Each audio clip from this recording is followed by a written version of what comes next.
Hello बच्चों, आपका स्वागत है साइंस जीवी चैनल में। बच्चों, आपका एग्ज़ाम प्री बोर्ड का साइंस का जल्द ही होने वाला है और लगभग चैप्टर्स आपके कंप्लीट हो गए हैं और आप लोग का एग्ज़ाम है, तो रिवीजन कैसे किया जाए उसके लिए हम ये वीडियो लेके आए हैं। इस वीडियो से हमारा प्लान है, टोटल 3 जो है आपके मास्टर वीडियो आएंगे। 3 मास्टर वीडियो का मतलब एक वीडियो में पूरे फिजिक्स के सारे चैप्टर्स जितने आ रहे हैं उसको हम डिस्कस करेंगे। जो भी इम्पोर्टेंट फैक्ट्स हैं उसको डिस्कस करेंगे। एक फिजिक्स का होगा, एक आपका केमिस्ट्री का होगा और एक बायो का। तो इस 3 वीडियो से हम तीनों जो सब्जेक्ट्स हैं आपके साइंस के उसको कवर करेंगे और उसमें इम्पॉर्टेंट फैक्ट्स, इम्पॉर्टेंट टॉपिक्स को कवर करेंगे। चैप्टर वाइज हमने पहले ही हर चैप्टर को कवर कर लिया है और जो चैप्टर बचे हैं उनको भी कवर अगर आप कहोगे तो उसके अकॉर्डिंग हम कर लेंगे। बट ये वीडियो आपके लिए एग्ज़ाम में जाने से पहले बहुत इंपॉर्टेंट होने वाली है। आप एग्ज़ाम में जाने से पहले ये 3 वीडियो ज़रूर देख लेना और ये तीनों वीडियो अगर आप देख लोगे तो आपके जो 70 नंबर का 18 मार्क्स का जो आपका पेपर होता है, उस 80 मार्क्स के पेपर में आप कम से कम 40 प्लस तो आराम से लेके आ जाओगे अगर सिर्फ एक बार आप ये वीडियो देख लोगे। 2 से 3 बार अगर आपने वीडियो देख ली तो आराम से आपके 50 प्लस मार्क्स आ जाएंगे। तो ध्यान से एंड तक ज़रूर देखना वीडियो। हो सकता है वीडियो थोड़ी लंबी हो तो आप थोड़ा गैप लेके देख सकते हो। अगर आप एक रन में नहीं देख सकते तो थोड़ा सा आप टाइम ले लो, जैसे आधी वीडियो आपने देखी फिर थोड़ा गैप ले लो फिर देखो आप वीडियो। एक बार आप पूरा अच्छे से वीडियो देखो और उसके बाद जब आप रिवीजन के लिए होगा तब आप 1.5x में भी करके देखोगे तो आपके लिए वीडियो बहुत इम्पॉर्टेंट होने वाला है, ये मेरी गारंटी है। ये तीनों वीडियो फिजिक्स, केमिस्ट्री और मैथ्स, फिजिक्स, केमिस्ट्री और बायो, ये तीनों के जो टॉपिक्स हैं उसके जो भी इम्पॉर्टेंट टॉपिक्स है वही हम इस वीडियो में डिस्कस करेंगे। ओवरऑल चैप्टर को भी देखेंगे लेकिन जो उसमें से इम्पॉर्टेंट टॉपिक्स है उसी को हम डिस्कस करेंगे और वो आपके एग्ज़ाम के लिए वेरी वेरी इंपॉर्टेंट है। तो ये वीडियो आपके लिए VVIP होने वाला है, वेरी वेरी इंपॉर्टेंट, और ये आप बहुत अच्छे से करना। और फिजिक्स की वीडियो आज हम लेके आएंगे, कल केमिस्ट्री और उसके बाद बायो की। आप बताना आपको कैसी लगी ये वीडियो और उसके अकॉर्डिंग हम अपने जो नेक्स्ट प्री बोर्ड के बाद आपके एग्ज़ाम्स होंगे उसके लिए भी हम इम्प्रोवाइज़ करेंगे। तो शुरू करते हैं। सबसे पहला जो चैप्टर है हमारा, तो पहला चैप्टर जो फिजिक्स का है वो है अध्याय 9, प्रकाश, परावर्तन तथा अपवर्तन। यहाँ अध्याय से आप मतलब मत रखना क्योंकि ये पुरानी बुक के अकॉर्डिंग भी हो सकते हैं, तो उस हम चैप्टर को ध्यान रखना आप कि प्रकाश, परावर्तन और अपवर्तन। सबसे पहले इस चैप्टर में जो इम्पोर्टेंट चीज़ें हैं अगर हम देखें, प्रकाश के बारे में तो हमने पढ़ा ही कि प्रकाश वो ऊर्जा है जिससे हम वस्तुओं को देख सकते हैं। यहाँ पे आपको एक ध्यान रखना है, प्रकाश की निर्वात में चाल कितनी होती है। ये टॉपिक बहुत इंपॉर्टेंट है, इसको आपको ध्यान रखना है। 3 × 10⁸ मीटर प्रति सेकंड, ये बहुत बार आपको 3 लाख किलोमीटर प्रति सेकंड ऐसे भी आप याद रख सकते हो। 3 लाख किलोमीटर प्रति सेकंड, लाख का मतलब होता है 10⁵ और किलो का होता है 10⁵। तो इस तरह से 3 और 5 मिला के 8 हो जाता है, तो 10⁸ मीटर प्रति सेकंड। और अगर घात वाला याद नहीं रख सकते तो ऐसे याद रख लो 3 लाख किलोमीटर प्रति सेकंड। तो ये प्रकाश की चाल होती है निर्वात में। क्यों आपको ध्यान रखना है? क्योंकि इससे रिलेटेड क्वेश्चंस आपके एग्ज़ाम में आएंगे जब आप रिफ्रैक्टिव इंडेक्स के क्वेश्चंस करोगे। जब अपवर्तनांक के क्वेश्चन करेंगे तो उसमें ये वाली वैल्यू आपको याद होनी बहुत ज़रूरी है। तो ये पहला इम्पॉर्टेंट इस चैप्टर से जो था कि प्रकाश की चाल निर्वात में कितनी होती है, तो 3 लाख किलोमीटर प्रति सेकंड। और प्रकाश क्या होता है? एक विद्युत चुंबकीय तरंग होता है और इसके संचरण के लिए किसी भी माध्यम की आवश्यकता नहीं होती, ये आपको ध्यान रखना है। अब अगर हम कहें प्रकाश जो है वो किसी भी सतह पर अगर आपतित होता है तो 3 चीज़ें हो सकती है, या तो वो परावर्तन हो जाए, या तो अपवर्तन हो जाए, या अवशोषण हो जाए। तो प्रकाश का परावर्तन इम्पॉर्टेंट है ये टॉपिक, प्रकाश का परावर्तन। तो परावर्तन क्या होता है? जब पॉलिश किए हुए सरफेस से प्रकाश आपतित होती है और टकरा के अपनी दिशा परिवर्तित कर लेती है, उसे हम कहते हैं परावर्तन। अब परावर्तन के नियम की अगर हम बात करें, ये टॉपिक आपके लिए इम्पॉर्टेंट है, ये डायग्राम आपके लिए इम्पॉर्टेंट है, इसको आपको ध्यान से करना है। इसमें क्या है प्रकाश के परावर्तन के नियम में कि जब एक प्रकाश किसी भी दर्पण पर, समतल दर्पण या किसी भी दर्पण पर आपतित होती है तो वो उससे टकरा के परावर्तित हो जाती है। अब कैसे परावर्तित होती है और कितने एंगल पे परावर्तित होती है उसके बारे में हम पढ़ेंगे। लेकिन जो ये किरण आती है, प्रकाश की किरण, इस किरण को कहा जाता है आपतित किरण। और अभिलंब वह बिंदु होता है जो वह रेखा जो इसके साथ कितने डिग्री का एंगल बनाती है, 90 डिग्री का। तो अभिलंब के साथ जो कोण बनता है उसको कहा जाता है आपतन कोण, और उसके बाद टकरा के जिस दिशा में परिवर्तित हो जाती है उसको कहा जाता है परावर्तित किरण, और ये जो कोण है ये कहलाता है परावर्तन कोण। बहुत बार आपको डायग्राम में ही एक दो गैप दे के बता देंगे। तो आपतित किरण, आपतन कोण, परावर्तित किरण, परावर्तन कोण, अभिलंब, और ये बिंदु कहलाता है आपतन बिंदु। ये क्लियर अगर है आपको। अब इसमें दो इम्पॉर्टेंट चीज़ें क्या हैं कि आपतन कोण परावर्तन कोण के बराबर होता है, कि एंगल आई जो है वो एंगल आर के बराबर होता है। परावर्तन नियम का एक ये पॉइंट है। दूसरा पॉइंट क्या है, आपतित किरण, परावर्तित किरण, आपतन बिंदु और अभिलंब सभी एक ही तल में होते हैं। तो ये दो इम्पॉर्टेंट पॉइंट है और प्रकाश के परावर्तन के नियम में ये आपको ध्यान रखना है। फिर अगर हम बात करें प्रतिबिंब कहाँ बनता है, तो जहाँ दो बिंदु, वह बिंदु जहाँ कम से कम दो जो किरणें हैं वो प्रतिच्छेद करती हुई प्रतीत होती हैं। इतना इम्पॉर्टेंट नहीं है। ये इम्पॉर्टेंट है आपका वास्तविक प्रतिबिंब और आभासी प्रतिबिंब। आपको बस एक चीज़ ध्यान रखना है कि वास्तविक प्रतिबिंब हमेशा उल्टा होता है, आभासी प्रतिबिंब हमेशा सीधा होता है। ये इसमें से ये इम्पॉर्टेंट आपको ध्यान रखना है कि वास्तविक प्रतिबिंब हमेशा उल्टा होता है, आभासी प्रतिबिंब हमेशा सीधा होता है, और ये पर्दे पर प्राप्त नहीं कर सकते, इसीलिए आभासी कहते हैं, और इसे पर्दे पर प्राप्त किया जा सकता है। अब अगर हम समतल दर्पण द्वारा प्रतिबिंब देखें तो समतल दर्पण के द्वारा जो प्रतिबिंब बनता है वो इस तरीके का बनता है। और इसमें क्या खास बातें होती है, ये क्वेश्चन आ जाता है, काफ़ी बार आया हुआ ये क्वेश्चन कि समतल दर्पण द्वारा बने गए प्रतिबिंब की क्या क्या प्रकृति होती है। तो इम्पॉर्टेंट है ये। पहला है आभासी और सीधा होता है। ये अभी आप ध्यान रखना, अभी हमने पढ़ा था कि जो आभासी होगा वो हमेशा सीधा होगा, तो आभासी प्रतिबिंब होगा और सीधा होता है। और दूसरा पॉइंट है समतल दर्पण में कि प्रतिबिंब का आकार वस्तु के आकार के बराबर होता है, और जितना पीछे बनता है उतने ही दर्पण से दूरी होती है, और पार्श्व परिवर्तित होता है। ये इम्पॉर्टेंट है। पार्श्व परिवर्तित मतलब जो आपका दायां भाग है, जो राइट पार्ट है वो लेफ़्ट बन जाता है, लेफ़्ट जो पार्ट है वो राइट, दायां भाग बायां और बायां भाग दायां बन जाता है। इसी को हम पार्श्व परिवर्तन कहते हैं। जैसे अगर आप अपना दायां हाथ दिखाओगे तो बायां बन जाएगा, बायां दिखाओगे तो दायां बन जाएगा। यहाँ से एक क्वेश्चन आता है, आप इसको ध्यान से समझना। इसमें कहा जाता है कि समतल दर्पण में अगर कोई वस्तु मान लो x मीटर प्रति सेकंड की स्पीड से दर्पण की ओर आ रही है, तो उसका प्रतिबिंब कितने मीटर प्रति सेकंड की स्पीड से आएगा, तो ये आप ध्यान रखना, ये आएगा 2x स्पीड से।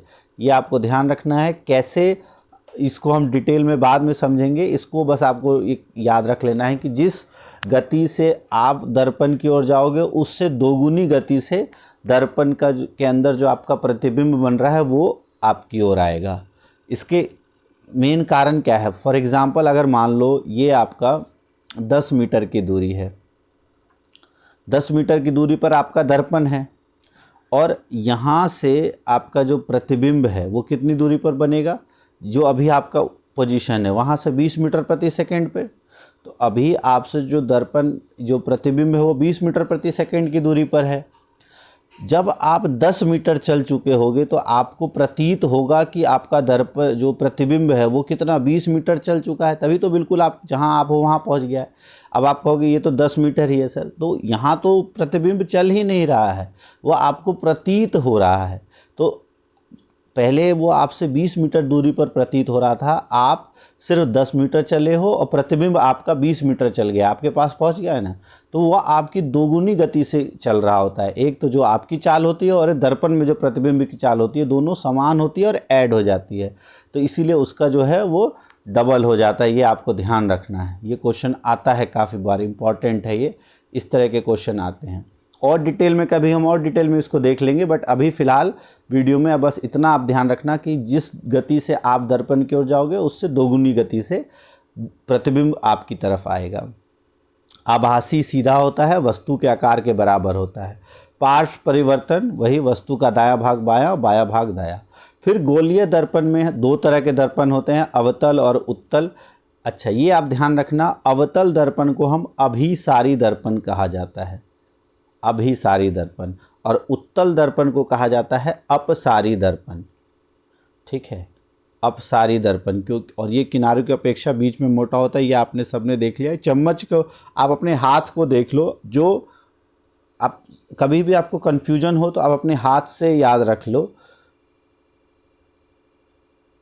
जो आपका हाथ का वो भाग जहाँ पर आपकी रेखाएं, अगर आप उसको एक चम्मच की तरह बनाते हो तो जो भाग आपके हाथ के जिस तरफ रेखाएं हैं वो भाग जो है वो कहलाता है आपका अवतल, और जो उल्टा भाग है वो कहलाता है उत्तल। तो जिसका जो सरफेस है अगर उल्टे भाग की तरफ होगा, मतलब इस तरफ आपका पेंट किया होगा, तो ये जो है चमकदार सतह इसकी इस तरफ होगी, उल्टे भाग की तरफ, तो ये कहलाएगा आपका उत्तल। ऊ से उल्टा तो ऊ से उत्तल भाग, और इसका उल्टा हो जाएगा अवतल, जब अंदरूनी भाग जो है वो आपका चमकदार होगा और पीछे पेंट किया हुआ होगा, तो ये कहलाएगा अवतल। तो ये आपको ध्यान रखना है अपने हाथ से, तो कन्फ्यूजन नहीं होगा। जो आपका आगे वाला पार्ट है उसे अवतल, उल्टा हाथ अगर कर लो तो उत्तल। और अपसारी होता है कौन सा दर्पण, उत्तल दर्पण अपसारी होता है, अवतल दर्पण अभिसारी होता है, ये आपको ध्यान रखना है। उसके बाद अगर हम देखें दर्पण के कुछ मुख्य जो बिंदु हैं, ये मुख्य अक्ष, फोकस, ये एक क्वेश्चन इसमें से आ जाता है, तो कुछ इम्पोर्टेंट है, इसको ध्यान रख लेना है। ध्रुव क्या होता है, जो आपका जिस गोले से ये दर्पण बनाया गया है उसके पृष्ठ के केंद्र को, इसके केंद्र को कहा जाता है ध्रुव। ठीक है, और ये दर्पण पर ही स्थित होता है। उसके बाद मुख्य अक्ष, इस ध्रुव से होकर गुजरने वाली त्रिज्या को कहा जाता है मुख्य अक्ष। वक्रता केंद्र क्या होता है कि जो जिस गोले से बनाया गया है यह दर्पण, उस गोले की त्रिज्या उस गोले का जो केंद्र है वो कहलाता है वक्रता केंद्र, और ये जो दूरी है ध्रुव और वक्रता केंद्र की, इसको कहा जाता है वक्रता त्रिज्या। द्वारक क्या होता है, तो द्वारक आपका गोलीय दर्पण का परावर्तक, जितना पेंटेड पार्ट है वो जो है आपका कहलाता है अपर्चर या आपका द्वारक। मुख्य फोकस वक्रता त्रिज्या का आधा, लेकिन आपका ये नहीं होता है। मुख्य फोकस होता है कि जब किसी भी गोलीय दर्पण पर अनंत से जब रेखाएं आती हैं, अनंत से जो रेखाएं आपतित होती है और वो जहाँ पर जाके परावर्तित होकर मिलती हुई प्रतीत होती हैं या मिलती हैं, वह कहलाता है फोकस। और बाय चांस फोकस हमेशा वक्रता त्रिज्या का आधा होता है, तो ये आपको ध्यान रखना है। यहाँ से क्वेश्चन आता है f इज़ r/2, या f इज इक्वल टू जो है 2f is equal to r या f is equal to r/2, यहाँ से क्वेश्चन आता है। कुछ और महत्वपूर्ण राशियाँ ये हैं, इनके बारे में आपको पता है। u होता है वस्तु की दूरी, v होता है प्रतिबिंब की दूरी, r वक्रता त्रिज्या, f फोकस, h o का मतलब होता है हाइट ऑफ ऑब्जेक्ट, मतलब वस्तु की ऊंचाई, h i का मतलब होता है प्रतिबिंब की ऊंचाई, और m का मतलब होता है मैग्नीफिकेशन। तो ये इंपॉर्टेंट, ये राशियाँ आपको पता होनी चाहिए। फिर गोलीय दर्पण जो है उनके द्वारा किरण आरेख बनाने के नियम आपको पता होने चाहिए, ये अभी हम डिस्कस नहीं करेंगे। इसमें आपको ये पता होना चाहिए अवतल दर्पण जो द्वारा जब बनता है प्रतिबिंब, तो कौन सा कहाँ पर बनता है। इसमें दो आपको ध्यान रखना है। पहला, जब हम अनंत पे रखते हैं तो फोकस पे बनेगा और ये छोटा बनेगा। दूसरा आपको ध्यान रखना है कि जब P और F के बीच होता है तो दर्पण के पीछे बनेगा, आवर्धित बनेगा, आभासी और सीधा बनेगा। तो ये इकलौता ऐसा है जो आभासी और सीधा बनाता है। इकलौता कंडीशन, इकलौता दर्पण। अगर आपसे पूछा जाए किस दर्पण के द्वारा आभासी, सीधा और बड़ा प्रतिबिंब बनाया जा सकता है, तो आभासी, सीधा और बड़ा प्रतिबिंब सिर्फ और सिर्फ अवतल दर्पण से बनाया जा सकता है। वो कब? जब P और F के बीच हमारी वस्तु रखी हो, प्रतिबिंब हमारा दर्पण के पीछे बनता है। बाकी ये 4 केस भी आपके इजी हैं, इसको भी आप एक बार देख लो। बट ये जो दोनों है ये बहुत इम्पॉर्टेंट है कि जब आपका P और F के बीच वस्तु हो तो बड़ा, आभासी और सीधा दिखाई देता है। समान आकार को चाहिए तो C पर होगा, और ये क्या है? एक दूसरे के अपोजिट है। अगर C से परे रखोगे तो F और C के बीच में बनेगा, और अगर आप C और F के बीच रखोगे तो C और परे बनेगा। ये दोनों उल्टे हो गए एक दूसरे के। C पर ऐसा हो गया, अनंत और फोकस, ये भी एक दूसरे के विपरीत हो गए। लेकिन सबसे इम्पॉर्टेंट है आपका ये वाला, इसका किरण आरेख अच्छे से समझ लो। जो कि हमने कहा कि अगर कोई वस्तु जो है, बाकी सब भी आपको देखना है, लेकिन इस वाले किरण आरेख को बहुत इम्पॉर्टेंट है, इसको आपको ध्यान से समझ लेना है कि जब भी किसी वस्तु को हम फोकस और P के बीच रखेंगे तब जो प्रतिबिंब है हमारा वो बड़ा बनेगा, सीधा बनेगा और आवर्धित, आभासी और सीधा, जिसे हम कहते हैं। 3 इसके वो होंगे, आभासी, सीधा और आवर्धित। और इसीलिए इसका इस्तेमाल जो है वो दंत चिकित्सक करते हैं। किसका? अवतल दर्पण का इस्तेमाल दंत चिकित्सक इसी कारण से करते हैं। ठीक है। और बहुत बार आपसे पूछा जाता है, इसी में एक और आपने पढ़ा होगा कि हम जो गाड़ियों के जो हेडलाइट्स हैं उसमें भी हम इस्तेमाल करते हैं। तो गाड़ियों के हेडलाइट्स पे पूछा जाता है कि आप अगर एक हमारा टॉर्च है या हेडलाइट है, वहाँ पर टॉर्च को कहाँ रखते हैं? तो वहाँ हम रखते हैं फोकस पे। क्यों? क्योंकि जब इससे जाता है तो ये किरण जो है वो अनंत तक पैरेलल फैलती हैं, तो इस वजह से फोकस पे हम रखते हैं। ये भी पूछा जाता है कि अगर हम जो टॉर्च या सर्च लाइट में जो बल्ब है वो कहाँ रखा जाता है? फोकस पे, क्योंकि जब उससे लाइट जाएगी तो ज़्यादा दूरी तक फैलेगी लाइट। तो ये 2 इम्पॉर्टेंट आपके किरण आरेख हैं, इसको आपको ध्यान से रखना है। जो हमने कहा अवतल दर्पण का टॉर्च में, सर्च लाइट में, वाहनों में, ये बहुत इम्पॉर्टेंट है। दोनों के उपयोग, अवतल दर्पण का उपयोग आपके एग्जाम में आएगा ही आएगा। तो टॉर्च, सर्च लाइट, वाहनों की हेडलाइट में। दंत विशेषज्ञ अवतल दर्पण का उपयोग मरीज के दांतों का बड़ा प्रतिबिंब देखने के लिए करते हैं। इसके अलावा शेविंग मिरर के लिए, शेविंग दर्पण के रूप में भी इसका इस्तेमाल होता है। और चौथा, सौर भट्टी में सूर्य के प्रकाश को केंद्रित करने के लिए। इसके लिए कौन सा किरण आरेख बनेगा? जब अनंत से आती हुई जो किरणें हैं वो फोकस पे मिलती है, इसके लिए ये वाला किरण आरेख बनेगा। बड़ा चेहरा देखना है तो ये दोनों के लिए ये वाला किरण आरेख बनेगा। और टॉर्च के लिए कौन सा किरण आरेख बनेगा? फोकस पे अगर रखा गया है कोई वस्तु, यहाँ से लाइट जा रही है तो अनंत तक सीधी चली जाती हैं। ये आपको ध्यान रखना है। तो तीनों के किरण आरेख आपको पता होनी चाहिए। फिर है आपका उत्तल दर्पण द्वारा जो प्रतिबिंब बनता है वो आभासी, सीधा और छोटा बनता है। इसीलिए इसका इस्तेमाल जो करते हैं हम, इसका रे डायग्राम कम आता है, लेकिन फिर भी एक आप ध्यान रख लेना ये वाला, ये कि जब भी कोई वस्तु को हम अवतल दर्पण के सामने रखते हैं तो हमेशा छोटा बनेगा, आभासी बनेगा और सीधा बनेगा। तो इसीलिए इसका उपयोग कहाँ किया जाता है? वाहनों में किया जाता है। इसमें ड्राइवर अपने पीछे वाहनों को देख सकते हैं। एक और क्वेश्चन पूछा जाता है कि उत्तल दर्पण का ही इस्तेमाल क्यों किया जाता है? क्योंकि एक तो ये ज़्यादा दूर की जो किरणें हैं उसको ले सकता है, तो इसका जो एरिया है वो काफ़ी बड़ा ये कवर कर सकता है। तो उत्तल दर्पण को इसलिए प्राथमिकता दी जाती है क्योंकि छोटा प्रतिबिंब और सीधा तो बनाता ही है, साथ के साथ अपने पीछे के बहुत बड़े क्षेत्र को देखने में भी मदद करता है। और इसीलिए इसका इस्तेमाल दुकानों में सिक्योरिटी दर्पण के रूप में किया जाता है। ये थे आपके दर्पण के उपयोग। अब अगर हम ये गोलीय दर्पण के चिन्ह परिपाटी, ये इम्पोर्टेंट आपको पता होने चाहिए, ये अभी हम नहीं समझाएंगे। बस आपको ध्यान रखना है, अवतल दर्पण का फोकस नेगेटिव होता है, उत्तल दर्पण का पॉजिटिव होता है। ये फॉर्मूला आपको ध्यान रखना है, 1/v + 1/u - 1 = 1/f। ये है आपके लिए दर्पण के लिए। और लेंस के लिए हो जाता है इसमें माइनस हो जाता है। बाकी तीनों वो चीज़ें हैं वो एक समान रहती हैं। आवर्धन होता है आपका, बस एक चीज़ आप ध्यान रखना, जो आपका दर्पण सूत्र है ये है दर्पण सूत्र। दर्पण सूत्र में यहाँ पॉजिटिव आता है और जब आवर्धन हम निकालते हैं m, वो हो जाता है नेगेटिव -v/u। तो आवर्धन -v/u दर्पण सूत्र में, और जो यहाँ पर आता है प्लस, और लेंस सूत्र में बस इसका उल्टा हो जाता है। अच्छा, ऋणात्मक m का मतलब क्या होता है कि वस्तु जो है वो उल्टा है। ठीक है, ऋणात्मक का मतलब बस ये बताता है वस्तु उल्टा है, और उल्टा है तो वास्तविक होगा। धनात्मक का मतलब बताता है कि वो सीधा है, सीधा है तो आभासी है। ठीक है, और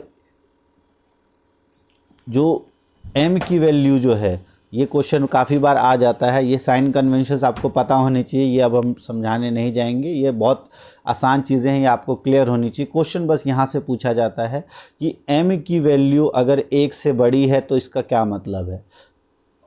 तो m की वैल्यू 1 से बड़ी है, इसका मतलब है कि वस्तु का जो प्रतिबिंब है उसका आकार वस्तु के आकार से बड़ा है। यदि m की वैल्यू 1 से कम है तो मतलब प्रतिबिंब का आकार वस्तु के आकार से छोटा है। लेकिन यहाँ प्लस और माइनस साइन भी अगर जोड़ दिया जाए तो प्लस साइन का मतलब कि वस्तु का आकार से प्रतिबिंब का आकार बड़ा भी है और सीधा भी है। ठीक है, प्लस का मतलब होता है सीधा, और अगर यहाँ भी हम -1 लगा दें, मान लो अगर हम कहें आवर्धन जो है वो -1.5 है, इसका क्या मतलब है। तो इसका मतलब है कि जो प्रतिबिंब का आकार है वो वस्तु के आकार से बड़ा है। क्यों बड़ा है? क्योंकि वैल्यू 1 से अधिक है। लेकिन नेगेटिव है तो इसका मतलब है कि वस्तु जो है वो प्रतिबिंब का जो आकार है वो कैसा है, वो तो बड़ा है परंतु वो उल्टा है प्रतिबिंब, और उल्टा है इसका मतलब है वास्तविक प्रतिबिंब है। तो इससे पूछा जा सकता है कि m की वैल्यू माइनस या प्लस से क्या आप डिनोट करते हो। ये 3 चीज़ें इम्पॉर्टेंट है, कभी कभार आ जाते हैं। तो ये था आपका दर्पण का। अब अगर हम देखें लेंस अपवर्तन की अगर हम बात करें तो प्रकाश के अपवर्तन के, जब प्रकाश एक माध्यम से दूसरे माध्यम में तिरछा होकर जाता है तो इसके संचरण की दिशा परिवर्तित हो जाती है। इसी को हम कहते हैं प्रकाश का अपवर्तन। जैसे अगर आप इसके उदाहरण हमने देख लिए थे, इसको आप पढ़ लेना, आपके बुक में भी दिए हुए हैं। ये क्वेश्चन आते नहीं हैं अधिकतर, जो आते हैं वो अब हम देखते हैं। तो ये आपका इम्पॉर्टेंट है, इसको आप ध्यान से देख लो। ये आपके एग्ज़ाम में भी आता है कि कांच के आयताकार स्लैब से जो अपवर्तन होता है, इसका डायग्राम भी पूछ लिया जाता है। कांच से या प्रिज्म से, इन दोनों से एक डायग्राम आपके एग्ज़ाम में आता है। तो जब भी कांच के स्लैब से जब कोई प्रतिबिंब इसमें आपतन, इस पे आपतित होती है, तो जो भी किरण आपतित होगी इसे हम क्या कहेंगे, आपतित किरण। फिर ये अगर यहाँ पर प्रकाश की चाल, ये है आपका वायु। वायु क्या है? विरल। विरल जहाँ पर वस्तुओं के बीच में जो कणों के बीच दूरी अधिक है। सघन जब कणों के बीच की दूरी कम हो जाए, और दूरी कम होगी तो प्रकाश की चाल भी कम हो जाएगी। प्रकाश की चाल अगर कम होगी तो वह अभिलंब की ओर झुक जाएगा।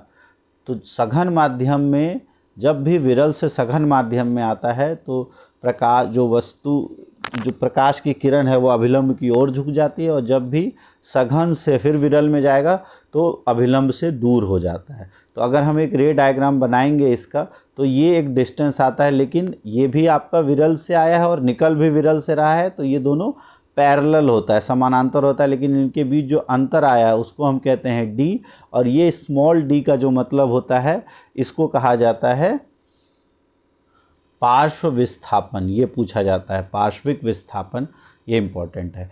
अब किस किस पे ऊपर डिपेंड करता है, तो कितना माध्यम की मोटाई है, अपवर्तनांक, प्रकाश किरण की तरंग दैर्घ्य और आपतन कोण, ये एक बार पूछा हुआ है। तो इसको आपको ध्यान रख लेना है कि जो किसके ऊपर जो पार्श्विक विस्थापन है वो किस पर निर्भर करती है, तो इन चारों पे।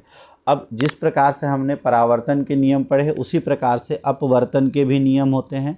जो पहला तो सेम है कि आपतित किरण, अपवर्तित किरण और दोनों माध्यम को पृथक करने वाला पृष्ठ का आपतन बिंदु सभी एक ही तल में होते हैं। बस दूसरा इसका पॉइंट अलग है कि जब भी कोई माध्यम, जो जैसे यहाँ पर एक आप किरण गई है, ये हो गया आपका I, ये हो गया R, तो इन दोनों का जो ज्या या साइन का जो रेशियो है वो कांस्टेंट होता है। इसी तरह से इसका और इसके साइन का रेशियो जो है वो कांस्टेंट होता है। तो जब भी एक निश्चित माध्यम से जब कोई वस्तु अपवर्तित होती है तो जो निर्गत कोण, ये जो है आपका आपतित कोण और अपवर्तित कोण, ये दोनों का जो ज्या है या साइन का एंगल है वो कांस्टेंट होता है। और यही एक्चुअल में यही कांस्टेंट बाद में आपका अपवर्तनांक कहलाता है। अपवर्तनांक क्या होता है, अगर हम देखें तो दोनों माध्यम में प्रकाश की चाल का अनुपात, प्रकाश की चाल का अनुपात कहलाता है अपवर्तनांक।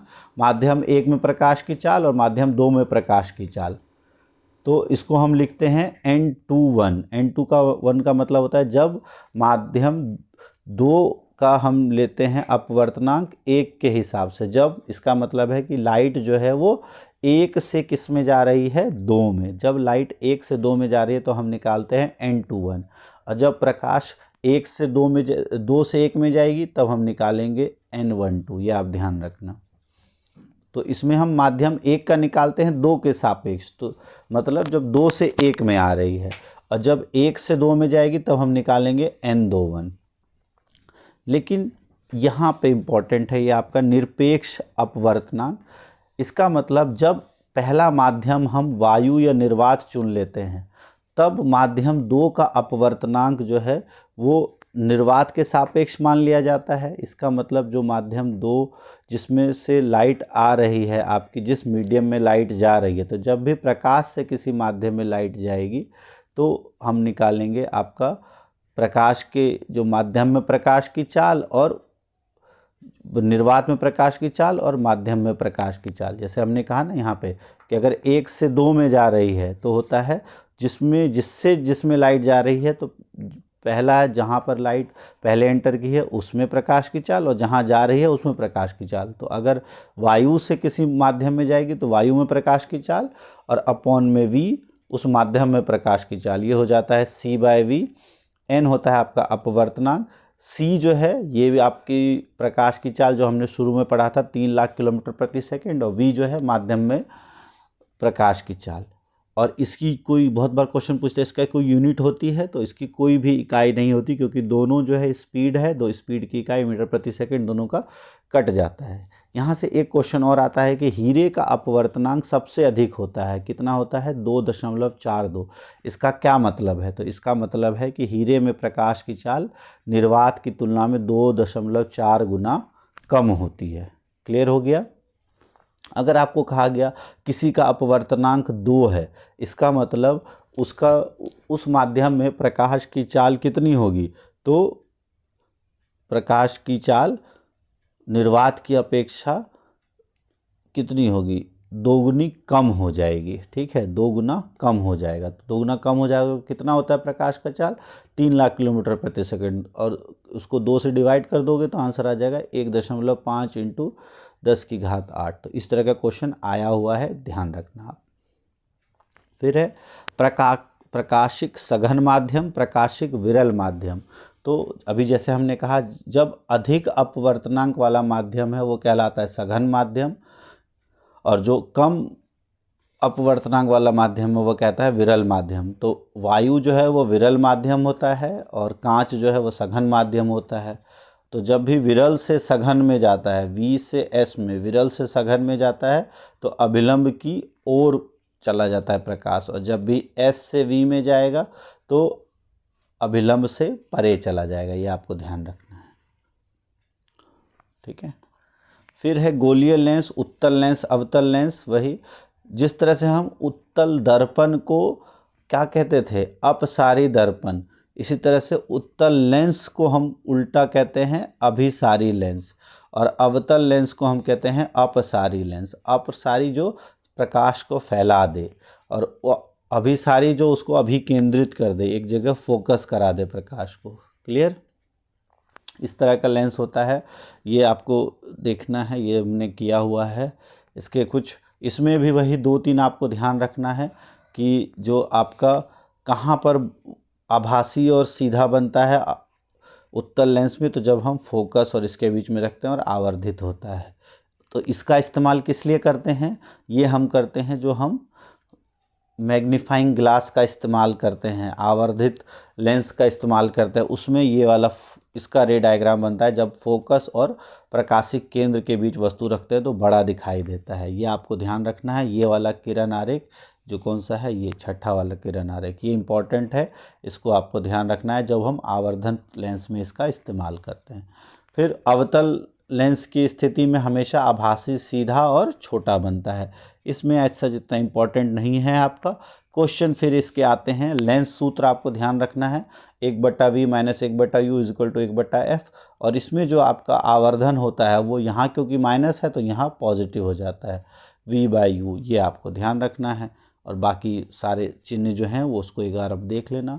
फिर है लेंस की क्षमता। लेंस की क्षमता होता है power is equal to 1/f।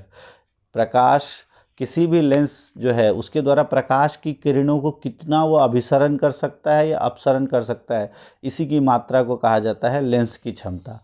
और फोकस दूरी का व्युत्क्रम होता है और इसकी मात्रक होता है, ये क्वेश्चन इंपॉर्टेंट है, लेंस की क्षमता का मात्रक क्या होता है, तो वह होता है डायोप्टर। तो एक डायोप्टर का मतलब होता है 1 मीटर इनवर्स या 1 प्रति मीटर। तो एक डायोप्टर उस लेंस की क्षमता होती है जिसकी फोकस दूरी 1 मीटर हो।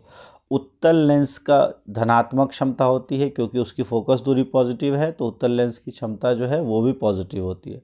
अवतल लेंस की क्षमता ऋणात्मक होती है। क्यों? क्योंकि इसका फोकस भी नेगेटिव होता है। तो ये आपको ध्यान रखना है। और अगर हम एक से अधिक लेंस को जोड़ेंगे तो उनके सभी जो क्षमता है वो निकालने के लिए उन सब को हम जोड़ देंगे। क्लियर हो गया? इस तरीके से ये चैप्टर आपका कंप्लीट होता है। अब हम देखते हैं क्वेश्चन। अब आप आसानी से कर लोगे। ये क्वेश्चन अभी हम नहीं कराएंगे। क्यों? क्योंकि क्वेश्चन इससे पहले भी हमने डिस्कस किए, चैप्टर वाइज भी हम डिस्कस करेंगे। इस चैप्टर में हमारा मेन है रिवीजन पर्पस से। तो अब आगे देखते हैं दूसरा चैप्टर जो कि है हमारा, ये सारे क्वेश्चंस आपके डिस्कस हो चुके हैं, इसको आप एक बार अपने बुक से भी डिस्कस देख लेना। अब है हमारा मानव नेत्र और रंग बिरंगा संसार। तो अब है हमारा चैप्टर मानव नेत्र और रंग बिरंगा संसार।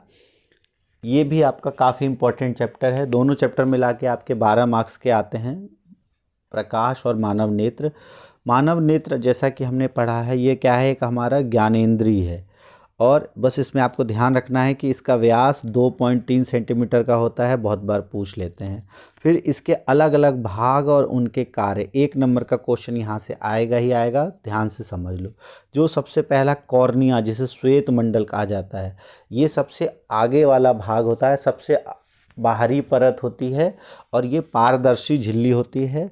और जो नेत्र में प्रवेश करने वाली अधिकांश जो किरणें हैं उसका अपवर्तन कॉर्निया पर ही होता है। ये क्वेश्चन पूछा गया था कि नेत्र में प्रवेश करने वाली प्रकाश का अधिकांश अपवर्तन कहाँ होता है, तो वो कॉर्निया के बाहरी पृष्ठ पर होता है। दूसरा है लेंस, ये उत्तल प्रकृति का होता है। उत्तल लेंस होता है जो कि अभिसरित कर देता है प्रकाश को, कहाँ पर, रेटिना पर, ठीक है। और ये रेशेदार जेलीवत पदार्थ का बना होता है और अलग अलग वस्तुओं पर, जो अलग अलग जगहों पर अलग अलग दूरियों पर रखी वस्तुओं को केंद्रित करने के लिए अपने फोकस दूरी में समायोजन कर सकता है, जिसको हम समंजन क्षमता कहते हैं, आगे हम पढ़ेंगे। फिर परितारिका होता है, कॉर्निया के पीछे एक गहरा पेशीय डायफ्राम जो कि पुतली के आकार को नियंत्रित करता है, उसे हम कहते हैं परितारिका। और पुतली का बहुत बार पूछा जाता है, तो पुतली क्या करती है, आँख में प्रवेश करने वाले प्रकाश की मात्रा को नियंत्रित करती है, क्वेश्चन पूछा जाता है। रेटिना एक पर्दे की तरह से कार्य करती है, जहां पर प्रकाश, जैसा कि हमने पढ़ा, लेंस जो है वो प्रकाश को अभिसरित कर देता है। और रेटिना पे बहुत सारी प्रकाश सुग्राही कोशिकाएं होती हैं जो विद्युत सिग्नल पैदा करती है और ये सिग्नल जो है दृग्ध तंत्रिकाओं द्वारा मस्तिष्क तक पहुंचा दिए जाते हैं। तो ये इम्पोर्टेंट है आपका। सबसे आगे बाहरी परत होती है कॉर्निया, पुतली और परितारिका। फिर ये हो गया लेंस और ये आपका होता है रेटिना, जिसे हम दृष्टिपटल भी कहते हैं। अंध बिंदु वह बिंदु जहाँ पर कोई प्रतिबिंब नहीं बनता है, दृक् तंत्रिका जिसके द्वारा आगे चला जाता है। यहाँ एक और है आपका पक्षमाभी पेशियाँ। ये क्या करती है, जो लेंस के आकार को कंट्रोल करती हैं, उसके आकार को घटाती बढ़ाती हैं, वो है पक्षमाभी पेशियाँ। ये इस तरह का आपका होता है मानव नेत्र। ये मानव नेत्र की संरचना होती है। आगे अगर हम देखें दूरबिंदु, तो दूरबिंदु क्या होता है, क्वेश्चन बहुत बार पूछा जाता है कि मानव नेत्र का दूरबिंदु क्या होता है और निकट बिंदु क्या होता है। तो दूरबिंदु जो दूर से दूर आप देख सकते हो। तो दूरस्थ बिंदु जिसको नेत्र के द्वारा देखा जा सकता है, मानव नेत्र के लिए ये सामान्यतः अनंत की दूरी पर होता है। और निकट बिंदु कम से कम दूरी, जो न्यूनतम दूरी जिसको आप आसानी से देख सको बिना तनाव के, वह होता है निकट बिंदु। और मानव नेत्र के लिए ये लगभग होता है 25 सेंटीमीटर। इसे सुस्पष्ट दृष्टि की न्यूनतम दूरी भी कहते हैं। उसके बाद समंजन क्षमता, कि जो अभिनेत्र लेंस की वह क्षमता जिसके कारण अपनी फोकस दूरी को समायोजित कर लेता है, वह कहलाती है समंजन क्षमता। और ये किसके द्वारा होती है? पक्षमावी पेशियों के द्वारा। जब पक्षमावी पेशियां शिथिल होती हैं तब लेंस हमारा पतला हो जाता है, फोकस दूरी बढ़ जाता है। जब पक्षमावी पेशियां सिकुड़ती है, जब अपना दबाव लगाती हैं, यहाँ भी दबाव लगाएंगी, यहाँ भी दबाव लगाएंगी, तो लेंस जो है वो मोटा हो जाता है। तब लेंस मोटा हो जाता है, फोकस दूरी कम हो जाती है। तो जैसे ही ये ऊपर की तरफ जाती हैं, रिलैक्स करती हैं, तब लेंस हमारा पतला हो जाता है।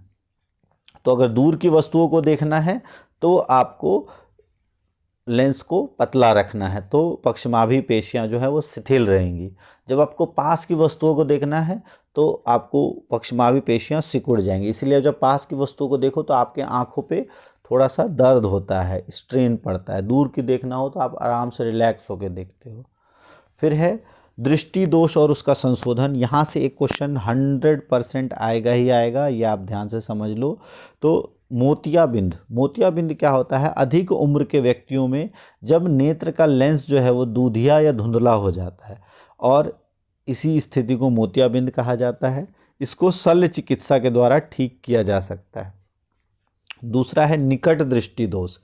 इस दोष में क्या होता है? वस्तुओं को, ये ध्यान रखना, यहाँ नाम से कंफ्यूज नहीं होना है आपको। निकट दृष्टि दोष, जब आप पास की वस्तुओं को देख सको, दूर की वस्तुओं को नहीं देख सको, उसको कहा जाता है निकट दृष्टि दोष। अगर आप किताबें तो पढ़ पा रहे हो लेकिन पीछे बैठ के ब्लैक बोर्ड को सही से नहीं देख पा रहे हो, या बहुत दूर बोर्ड पे क्या लिखा है या आगे आपको सही से नहीं दिखाई दे रहा है, थोड़ा धुंधला दिखाई दे रहा है दूर की चीज़ें, तो वो होता है निकट दृष्टि दोष। और ऐसा इसलिए होता है क्योंकि जो अनंत पर हमारा दूर बिंदु होता है वो अनंत पर ना होकर नेत्र के पास आ जाता है। इसका कारण क्या होता है? नेत्र लेंस की वक्रता का अधिक हो जाना, ठीक है, और नेत्र गोलक का अधिक लंबा हो जाना, यह होता है। तो अब इसके लिए क्या किया जाएगा? तो अगर नेत्र गोलक अधिक लंबा हो गया है, जैसे वक्रता अगर अधिक हो गई है, वक्रता मतलब ये अधिक वक्र हो गया, मतलब नेत्र लेंस जो है हमारा मोटा हो गया है, तो इसको पतला करना पड़ेगा ताकि फोकस दूरी दूर हो जाए। ये आपका इस तरह के नेत्र में क्या है, ये जो दूरस्थ बिंदु है ये पास, अनंत ना हो के पास में आ जाता है। तो हमारा जो प्रतिबिंब है वो कहाँ, जब अनंत से प्रतिबिंब आता है तो रेटिना पे ना बन के वो पहले ही बनने लगता है, फोकस कम हो जाता है, इसका फोकस दूरी कम हो जाती है वक्रता बढ़ने के कारण। तो अब हमको फोकस दूरी बढ़ाना है, तो हम फोकस दूरी बढ़ाने के लिए किस प्रकार के लेंस का इस्तेमाल करेंगे? तो अपसारी लेंस। और अपसारी लेंस होता है आपका अवतल दर्पण। तो अवतल दर्पण का इस्तेमाल करके निकट दृष्टि दोष को दूर किया जा सकता है। तो यहाँ से एक और क्वेश्चन पूछा जा सकता है कि अगर हम यहाँ पे ये बताओ प्लस का इस्तेमाल करेंगे या माइनस, पावर कैसा होगा, प्लस या माइनस? तो अवतल दर्पण इस्तेमाल करेंगे तो कौन सा होगा? माइनस। तो अगर किसी के जो चश्मा है उसका पावर नेगेटिव है, इसका मतलब उसको कहाँ देखने में प्रॉब्लम है? उसको दूर का देखने में प्रॉब्लम है और उसको निकट दृष्टि दोष है। इसके कारण ध्यान रख लेना, अभिनेत्र लेंस की वक्रता का अधिक हो जाना, नेत्र गोलक का लंबा हो जाना, ये ध्यान रखना है आपको। फिर है दूर दृष्टि दोष या दीर्घ दृष्टि दोष जिसे कहा जाता है। जब हम दूर की वस्तुओं को तो आसानी से देख सकते हैं लेकिन पास की वस्तुओं को आसानी से नहीं देख पाते। ऐसे में क्या होता है कि निकट बिंदु सामान्य से दूर हट जाता है, 25 सेंटीमीटर से दूर हो जाता है। तो इस चीज़ में इसका कारण क्या होता है? फोकस दूरी का अत्यधिक हो जाना और नेत्र गोलक का छोटा हो जाना। तो जब फोकस दूरी आपकी अधिक हो जाती है, अब फोकस दूरी आपकी अधिक हो गई तो आपको फोकस दूरी को कम करना पड़ेगा, और फोकस दूरी को कम करने के लिए हम किसका इस्तेमाल करते हैं? उत्तल लेंस का, ठीक है। तो दीर्घ दृष्टि दोष के लिए उत्तल लेंस का इस्तेमाल किया जाता है, निकट दृष्टि दोष के लिए अवतल लेंस का। इसमें जो उत्तल लेंस का इस्तेमाल करेंगे इसका पावर क्या होता है? पॉजिटिव। तो अगर आपको पास देखना है तो आप पॉजिटिव पावर वाला इस्तेमाल करोगे, दूर देखना है तो नेगेटिव पावर वाला, ठीक है। तो ये है आपका। इस तरह का डायग्राम काफ़ी बार आ जाता है, इसको ध्यान रखना है। फिर है जरा दूरदृष्टिता। जब आयु बढ़ने लगती है तो दूर के देखने में भी समस्या आने लगती है, पास का देखने में भी समस्या आने लगती है, और इसी को कहा जाता है जरा दूरदृष्टिता। तो इसमें दो तरह के लेंस का इस्तेमाल किया जाता है। ऐसा इसलिए होता है क्योंकि पक्षमापी पेशियाँ दुर्बल हो जाती हैं और वो अपने समंजन क्षमता को धीरे धीरे खोने लगती हैं, तो सही से ना ही वो फोकस कर पाती हैं, ना ही कम कर पाती हैं, ना ही बढ़ा पाती हैं। इस कारण से ना पास का देखने में भी समस्या आती है, दूर के देखने में भी समस्या आती है। और इसके निवारण के लिए दोनों तरह के लेंस का इस्तेमाल किया जाता है चश्मे में, जिसे हम द्विफोकल लेंथ भी कहते हैं। द्विफोकसी लेंसों की आवश्यकता होती है, जिसमें अब कभी भी अगर आपको ऊपर देखना हो, दूर का देखना हो, तो आप ऊपर की तरफ से देखते हो, तो इसलिए ऊपरी भाग जो है वो अवतल होता है और निचला भाग जो है वो उत्तल होता है। ये आपको ध्यान रखना है। फिर है ये क्वेश्चन आ जाता है कि अगर हमारे दोनों जो नेत्र हैं वो सिर पर सामने की ओर स्थित है, इसका क्या लाभ होता है? तो एक तो हमको 3D व्यू मिल जाता है और हमारा जो दृष्टि क्षेत्र है वो विस्तृत हो जाता है। कितने डिग्री तो हम देख पाते हैं, अगर कभी क्वेश्चन आ जाए तो 150 डिग्री का व्यू हमको मिल जाता है दोनों आँखों की वजह से।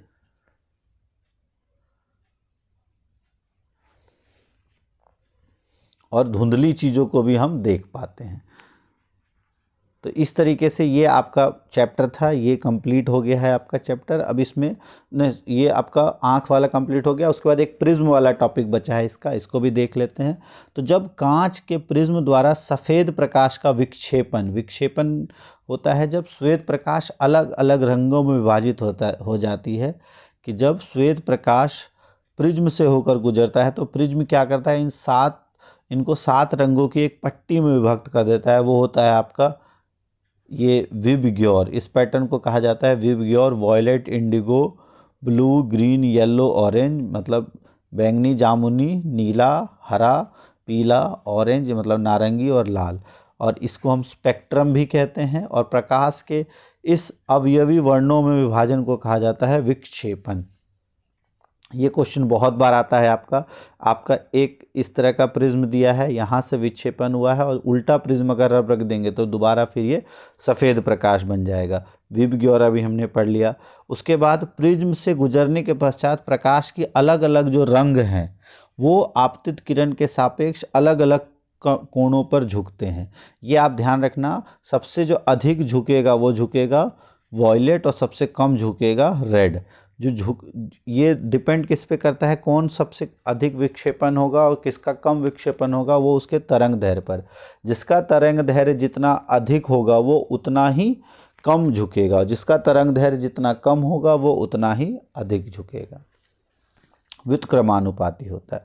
लाल रंग सबसे कम झुकता है और बैंगनी रंग सबसे अधिक झुकता है, क्योंकि लाल रंग का तरंग दैर्घ्य सबसे अधिक होता है और बैंगनी रंग का तरंग दैर्घ्य सबसे कम होता है। लाल रंग का होता है लगभग 750 नैनोमीटर और वॉयलेट का होता है लगभग 450 नैनोमीटर। ये आपको ध्यान रखना है, कभी कभार आ जाता है। ठीक है। उसके बाद अगर हम बात करें, सबसे पहले इसका खोज की थी आइजैक न्यूटन ने। इन्होंने सूर्य के स्पेक्ट्रम को सर्वप्रथम प्राप्त किया था और इन्होंने कांच के प्रिज्म का इस्तेमाल किया था। और एक दूसरा प्रिज्म जब उन्होंने सामने रखा तो क्या देखा कि वो दोबारा, जैसे अभी हमने किया, दोबारा फिर सफ़ेद प्रकाश उससे निकलने लगती है। इसका इस्तेमाल किया था। अब हम देखें, अगर प्रिज्म की बात करें तो प्रिज्म से यहाँ पर आपको ये वाला डायग्राम अच्छे से याद रख लो। हाँ, ये वाला डायग्राम, यहाँ से क्वेश्चन आ सकता है। बहुत बार आपको कंफ्यूज करता है, आपको यहाँ से प्रकाश दे देता है, तो ये ध्यान रखना। आपतित किरण, ये वाली जो किरण जहाँ से एंटर कर रही है वो किरण कहलाती है आपतित किरण।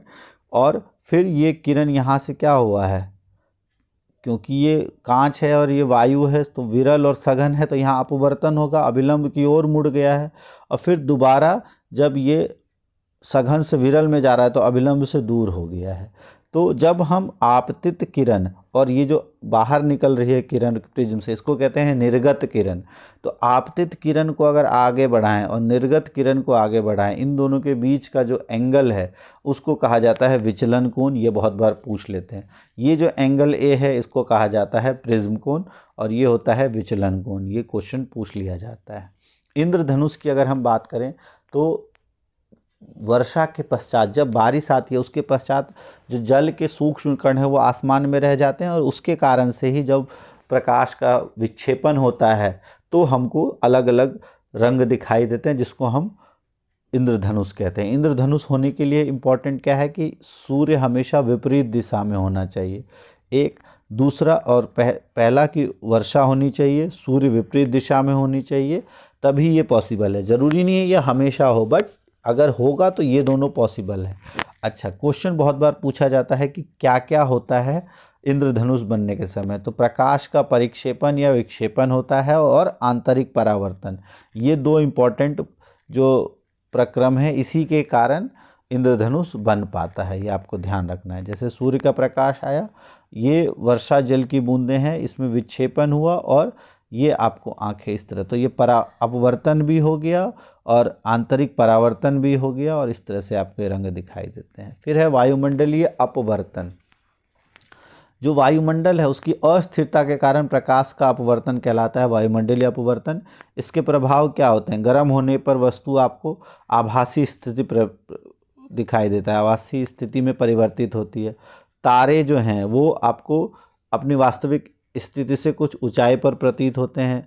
सूर्योदय, अग्रिम और विलंबित सूर्यास्त और तारों का टिमटिमाना, ये बहुत आता है। तारे क्यों टिमटिमाते हैं? अग्रिम सूर्यास्त और विलंब सूर्यास्त, ये इसी के कारण होता है, वायुमंडलीय अपवर्तन के कारण। ये आपने पढ़ा हुआ है, ये एक टॉपिक हम ज़्यादा उसको डिटेल में नहीं पढ़ाएंगे। फिर है प्रकाश का प्रकीर्णन।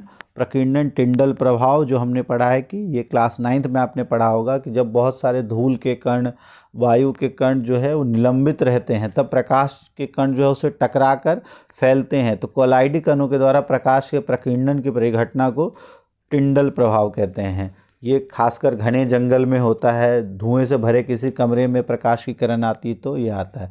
ये क्वेश्चन पूछा जाता है जो प्रकीर्णन होता है वो किस पर निर्भर करता है? तो वो तरंग दैर्घ्य के घात 4 के व्युत्क्रमानुपाती होता है जो प्रकीर्णन होता है। ये क्वेश्चन पूछा जाता है। तो इस तरीके से आपका ये चैप्टर इतना ही इम्पोर्टेंट है। एक दो क्वेश्चन पूछ लिया जाता है कि जो खतरे के संकेत है लाल रंग के क्यों होते हैं? क्योंकि इसका तरंग दैर्घ्य सबसे अधिक होता है और ये सबसे कम प्रकीर्णित होगे। सबसे कम प्रकीर्णन क्या होगा? प्रकाश का फैल जाना, तो उसके तरंग दैर्घ्य पर निर्भर करेगा। तो लाल रंग का तरंग दैर्घ्य सबसे अधिक है तो ये सबसे कम प्रकीर्णित होगा। इस वजह से हमको लाल रंग जो है वो खतरे के संकेत उसी के कारण बनाए जाते हैं। दूसरा, और दूर से दिखाई भी दे देता है इसी वजह से, क्योंकि प्रकीर्णित कम होता है, फैलता कम है। फिर है स्वच्छ आकाश का रंग नीला क्यों होता है? क्योंकि जो सूक्ष्म वायु के जो अणु हैं और सूक्ष्म कणों के आकार जो है वो प्रकाश की अपेक्षा उसका तरंग दैर्घ्य काफ़ी छोटा होता है, और नीले रंग जो है वो सबसे अधिक प्रकीर्णित होता है, सबसे अधिक फैलता है। इस कारण से हमारे आँखों में नीला रंग ज़्यादा प्रवेश होता है। फिर काला क्यों प्रतीत होता है? क्योंकि वहाँ पर प्रकीर्णन नहीं हो पाता है। बादल सफ़ेद क्यों होते हैं?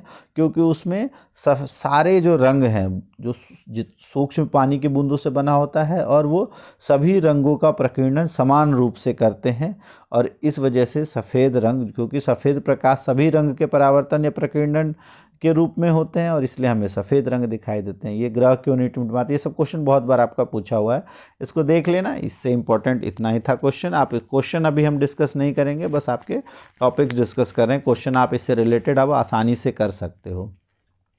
फिर है विद्युत। थोड़ा सा लंबा वीडियो हो रहा है, अगर आपको बीच में गैप लेना हो थोड़ा पॉज करके तब आप देख सकते हो। इस पूरे वीडियो को आप एक बार ज़रूर देख लेना। अब अगला टॉपिक है, थोड़ा देर आपने गैप ले लिया होगा, अब आ जाओ। अब है विद्युत। विद्युत है आपका 11th चैप्टर। विद्युत क्या होता है? तो विद्युत आवेश, विद्युत धारा की अगर हम बात करें तो विद्युत आवेशों के प्रवाह की दर को विद्युत धारा कहते हैं, और इसका मात्रक होता है आपका एम्पियर। मापा जाता है एमीटर के द्वारा।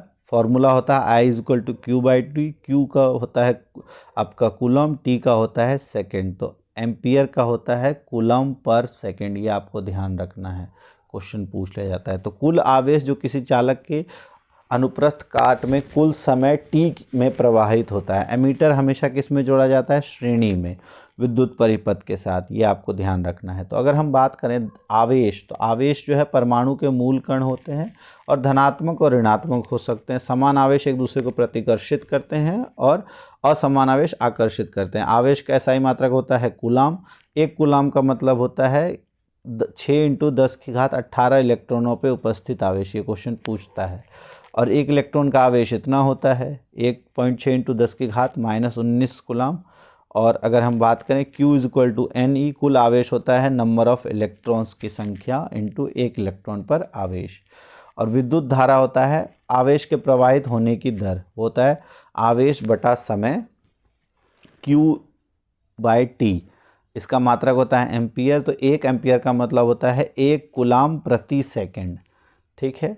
विद्युत धारा को किसके द्वारा मापा जाता है? एमीटर के द्वारा। प्रतीक होता है इस तरीके का, हमेशा इसको श्रेणी क्रम में जोड़ा जाता है, ये आप ध्यान रखना। विद्युत धारा की दिशा इलेक्ट्रॉन के प्रवाह होने की दिशा के विपरीत मानी जाती है, ये भी क्वेश्चन पूछा जाता है। क्योंकि जिस समय विद्युत की परिघटना का सर्वप्रथम परीक्षण किया गया था तो इलेक्ट्रॉन के बारे में कोई जानकारी नहीं थी, इसलिए विद्युत धारा को आमतौर पर धन आवेशों का प्रवाह मान लिया गया। अगला है विभवांतर। विभवांतर क्या होता है? एक आवेश को एक बिंदु से दूसरे बिंदु तक ले जाने में जो किया गया कार्य है उसी को हम कहते हैं विभवांतर या वोल्टेज। ये होता है W/Q। इसका SI मात्रक होता है वोल्ट। ठीक है, इसका SI मात्रक होता है वोल्ट। 1 वोल्ट का मतलब है 1 कूलाम आवेश को लाने के लिए जब 1 जूल का कार्य किया जाए तो विभवांतर 1 वोल्ट कहलाता है। और 1 वोल्ट का मतलब 1 जूल पर कूलम। इसको मापते हैं हम वोल्ट मीटर से, और वोल्ट मीटर को हमेशा पार्श्व क्रम में जोड़ा जाता है प्रतिरोध के साथ। वोल्ट मीटर का प्रतीक ये होता है। उसके बाद ये कुछ चिन्ह आपके दिए हुए हैं। विद्युत सेल को हम इस प्रकार से प्रदर्शित करते हैं जिसमें जो 2 टर्मिनल होते हैं, धनात्मक ऋणात्मक, जिसमें जो लंबी लाइन है उससे धनात्मक को और छोटी लाइन से ऋणात्मक को। हमेशा हम छोटी को बड़ी लाइन से जोड़ा जाता है, देख रहे हो, हमेशा छोटे को बड़ी लाइन से हम जोड़ते हैं। फिर ये है आपका खुला प्लग, या हम कहते हैं बंद स्विच की हम बात करें जब करंट इसमें से फ्लो नहीं होता है। और अगर इसमें से करंट फ्लो होना है तो इस तरीके का हम दिखाते हैं। ये तार की संधि को दिखा रहा है, ये बिना तार की संधि के क्रॉसिंग, ये विद्युत बल्ब का, ये प्रतिरोध का। ये इंपॉर्टेंट है, परिवर्ती प्रतिरोधक या धारा नियंत्रक, ये क्वेश्चन पूछ लेता है। एमीटर वोल्ट मीटर तो आपको पता ही। ओम का नियम, वेरी वेरी इंपॉर्टेंट। ओम का नियम क्या होता है कि जब किसी भी विद्युत परिपथ में धातु के तार के 2 सिरों के बीच विभवांतर उसमें प्रवाहित होने वाली विद्युत धारा के समानुपाती होता है, कि V जो है वो डायरेक्टली प्रोपोर्शनल टू I, जो विभवांतर उसमें प्रवाहित होने वाली विद्युत धारा के समानुपाती होता है। तो ये होता है ओम का नियम। और ये जब हम समानुपाती चिन्ह हटाते हैं तो एक कांस्टेंट स्थिरांक ले आते हैं, जिसे नियतांक, जिसे हम कहते हैं R, और ये एक तार का प्रतिरोध कहलाता है। R का मतलब होता है रेजिस्टेंस। और अगर हम विभवांतर और धारा के बीच ग्राफ बनाएंगे तो इस तरह का डायरेक्टली प्रोपोर्शनल ग्राफ आएगा। और प्रतिरोध क्या होता है? किसी भी चालक का वह गुण जिसके कारण वह प्रभावित होने वाली धारा का विरोध करे। और SI मात्रक होता है ओम। 1 ओम का मतलब होता है 1 वोल्ट पर एम्पियर। तो जब किसी भी परिपथ में 1 एम्पियर की विद्युत धारा प्रवाहित हो रही हो और विभवांतर 1 वोल्ट हो तो प्रतिरोध कितना कहलाता है? 1 ओम। फिर है धारा नियंत्रक। तो ये प्रतिरोध को परिवर्तित करने के लिए इसका इस्तेमाल किया जाता है, इसे हम कहते हैं धारा नियंत्रक या परिवर्ती प्रतिरोध भी कहा जाता है। किसी भी चालक का प्रतिरोध किस पर निर्भर करता है? तो इसकी लंबाई के समानुपाती होता है। जैसे अगर हम R की बात करें तो लंबाई के समानुपाती होता है, तो डायरेक्टली प्रोपोर्शनल टू L। अनुप्रस्थ काच के क्षेत्रफल के व्युत्क्रमानुपाती होते हैं, तो A/1/A। तापमान के समानुपाती होता है और पदार्थ की प्रकृति पर भी निर्भर करता है। तो इससे एक फॉर्मूला बनता है R = ρL/A। ये आपको ध्यान रखना है। यहाँ से क्वेश्चन बस ये पूछा जाता है कि लंबाई अगर बढ़ा दी जाए तो क्या परिवर्तन आएगा? ये फिक्स रहेगा। तो लंबाई अगर बढ़ाएंगे तो अगर सिर्फ लंबाई बढ़ाई जाएगी तो आपका प्रतिरोध जो है वो बढ़ेगा, और अगर सिर्फ एरिया या क्षेत्रफल बढ़ाया जाएगा तो प्रतिरोध घटेगा, लेकिन अगर दोनों साथ में किया जाएगा तो अलग तरीके से रिएक्ट करेगा। ये भी आपको ध्यान रखना है, क्योंकि तब हम आयतन पर निर्भर करेंगे। फिर है विद्युत प्रतिरोधकता, जो रो है, रो को हम कहते हैं विद्युत प्रतिरोधकता। ये 1 मीटर भुजा वाले घन के विपरीत फलकों में धारा गुजरने में जो प्रतिरोध उत्पन्न होता है उसे कहा जाता है विद्युत प्रतिरोधकता। और इसका जो मात्रक होता है वो होता है ओम मीटर। ठीक है। और धातुओं की, यहाँ से क्वेश्चन आता है, धातुओं एवं मिश्र धातुओं की प्रतिरोधकता होती है, जो धातु हैं उनकी प्रतिरोधकता कम होती है, क्योंकि उनमें आसानी से फ्लो हो सकता है, इलेक्ट्रॉन आसानी से प्रवाहित हो सकता है, वो प्रतिरोध कम करेंगे। इसलिए धातुओं और मिश्र धातुओं की प्रतिरोधकता परिसर कितनी होती है, 10 की घात -8 से 10 की घात -6 तक। मिश्र धातुओं की प्रतिरोधकता जो है वो अपेक्षाकृत अधिक होती है और उच्च तापमान पर बहुत ही जल्दी जो है अपचयित होता है, यह दहन नहीं हो पाता है, इसलिए इनका तापमान युक्तियों में उपयोग होता है। क्यों? क्योंकि मिश्र धातुएं जो हैं वो अधिक तापमान पर जल्दी पिघलती नहीं हैं। ठीक है। और इसीलिए इनका इस्तेमाल हम किस में करते हैं, हीटिंग में, उच्च तापमान वाले में, जैसे निक्रोम का इस्तेमाल करते हैं ना। ये आप ध्यान रखना, कभी भी गर्म करने वाली कोई भी चीज़ होगी उसमें निक्रोम का इस्तेमाल करते हैं। ठीक है। तांबा एवं एल्युमिनियम का उपयोग विद्युत संचरण के लिए किया जाता है, क्योंकि इसकी प्रतिरोधकता कम होती है। अब है प्रतिरोधक जो है, जितने भी प्रतिरोध हम इस्तेमाल करते हैं, रेजिस्टेंस इस्तेमाल करते हैं, उसके 2 क्रम में हम जोड़ते हैं। एक होता है आपका श्रेणी क्रम, जब 2 या 3 प्रतिरोधक को एक सिरे से दूसरा सिरा मिलकर जोड़ा जाता है तो इसको हम कहते हैं श्रेणी क्रम, और इनमें कुल प्रतिरोध सभी प्रतिरोध के जोड़ के बराबर होता है, और कुल विभवांतर भी सभी विभवांतर के जोड़ के बराबर हो जाता है। फिर पार्श्व क्रम की अगर हम बात करें तो पार्श्व क्रम में जो करंट है वो तो सेम रहता है, परंतु वोल्टेज जो है वो चेंज होते रहता है। और पार्श्व क्रम में जो करंट है वो चेंज हो जाएगा, वोल्टेज जो है वो सेम रहेगा। और श्रेणी क्रम में आपका वोल्टेज चेंज हो जाता है, करंट सेम रहता है। ये ध्यान रखना, श्रेणी क्रम में क्या चीज़ समान रहती है, तो विद्युत धारा समान रहती है, और विभवांतर में चेंज आता है, परिवर्तन होता है। पार्श्व क्रम में विभवांतर सेम रहता है, बस किसमें परिवर्तन होता है, विद्युत धारा में। अलग अलग रेजिस्टेंस जो है, अलग अलग प्रतिरोधक से होने वाले जो विद्युत धारा है वो अलग अलग प्रवाहित होती है। और पार्श्व क्रम में जो कुल प्रतिरोध है उसका फॉर्मूला होता है 1/R = 1/R1 + 1/R2, जितने भी R हैं। और ये आप ध्यान रखना, हम घरों में जो कौन से क्रम में जोड़ते हैं, तो हम हमेशा घरों में पार्श्व क्रम में जोड़ते हैं, ये आपको ध्यान रखना है। अच्छा, श्रेणी क्रम की तुलना में पार्श्व क्रम के क्या लाभ होते हैं, तो पहला कि अगर एक अवयव खराब हो जाए तो परिपथ टूट जाता है श्रेणी में, परंतु पार्श्व में ऐसा नहीं होता। दूसरा है कि जो अलग अलग अवयवों में अलग अलग धारा की ज़रूरत होती है, तो यह गुण, जैसे अगर हम घरों में अलग अलग अप्लाइंसेस चलाने के लिए आपको अलग अलग पावर की ज़रूरत है, तो अगर श्रेणी में जोड़ देंगे तो वो हमारे लिए मुश्किल हो जाएगा। तीसरा, पार्श्व क्रम में प्रतिरोध जो है वो कम होता है। आप देख रहे हो 1/R हो जाता है, तो प्रतिरोध कम हो जाता है। अगला है विद्युत धारा का तापीय प्रभाव, कि जब भी किसी विद्युत परिपथ से विशुद्ध रूप से प्रतिरोधक है, तो इसका मतलब क्या है कि विद्युत जो परिपथ है उससे जब भी विद्युत धारा प्रवाहित होती है तो जो प्रतिरोध करता है वो प्रतिरोध किस रूप में बाहर आता है, ऊष्मा के रूप में, और उसी को हम कहते हैं विद्युत धारा का तापीय प्रभाव। और ये ऊर्जा जो है वो शक्ति गुना समय को दर्शाती है। H = P × T। H होता है आपका, P की जगह हम VI ले लेते हैं, V की जगह IR, तो H = I² RT भी होता है। और H = बहुत बार आपको इसको अगर आप देखो I² RT और V² जैसे H = VIT होता है। यहाँ पर अगर आप इसकी जगह V के फॉर्म में रखना चाहो तो I को अगर आप V के फॉर्म में लिखोगे तो क्या हो जाएगा, I = V/R, तब वो V²/RT भी हो जाता है। तो ये भी ध्यान रखना है, यहाँ नहीं दिया है तो इससे भी आपका ध्यान रखना है। जूल का तापन नियम क्या कहलाता है, इस नियम के अनुसार किसी प्रतिरोध में उत्पन्न ऊष्मा विद्युत धारा के वर्ग के समानुपाती होता है, जो अभी हमने पढ़ा, और प्रतिरोध वर्ग के समानुपाती होता है, प्रतिरोध के भी समानुपाती होता है, और समय के भी समानुपाती होता है।